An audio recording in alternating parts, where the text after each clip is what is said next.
Why is this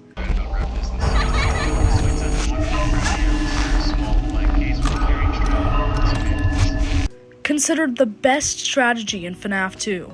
Now, if we look at a list of all the FNAF 2 animatronics, the first thing we're going to do is completely disregard Golden Freddy, because Golden Freddy does not come into play until far after this. The next thing that we're going to look at is the 4 different types of animatronics.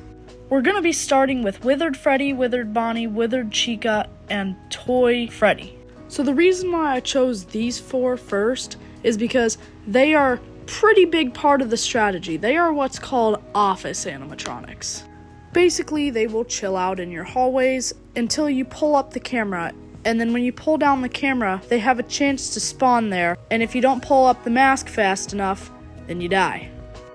Now, you may be wondering how this part of the strategy works. Whenever I pull up the camera monitor to wind the music box, as soon as I pull it down to look for animatronics or Foxy, I immediately put the mask on before anything else. This works by abusing the office animatronics mechanic. If you come out of the camera and you immediately put on your mask, if there is no office animatronic, you can immediately click off the mask and it will do no harm. But if there is, you can't click off the mask until the animation is done.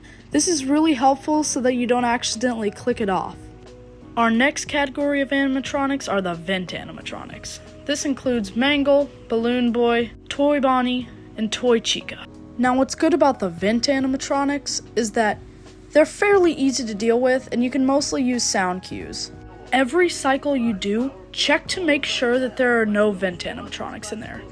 Most of the time you can hear the sound cues, so it's not much of an issue. If so, pull up the mask for 5 seconds or until the jump scare passes and you'll be good. This is a fairly easy step and fits pretty well and smoothly into the strategy. Since this video is already pretty long and it's taken me pretty long to make, mostly because I've been procrastinating, I'm going to make these last 2 animatronics into one category. The last 2 that we are going to be talking about are, of course, Marionette and Withered Foxy. So as for these animatronics, they pretty much just fit into the cycle. I mean, all you gotta do is just wind up the music box occasionally and flash Foxy a couple times per cycle, and you've basically got them covered. Just make sure to not let the music box come too low, because if some of those withereds get in your way and the music box is too low, you're pretty cooked. So as you can see, this strategy is pretty good for dealing with everything in the game. Now, I just want to thank you all for watching. Please subscribe and have a great day.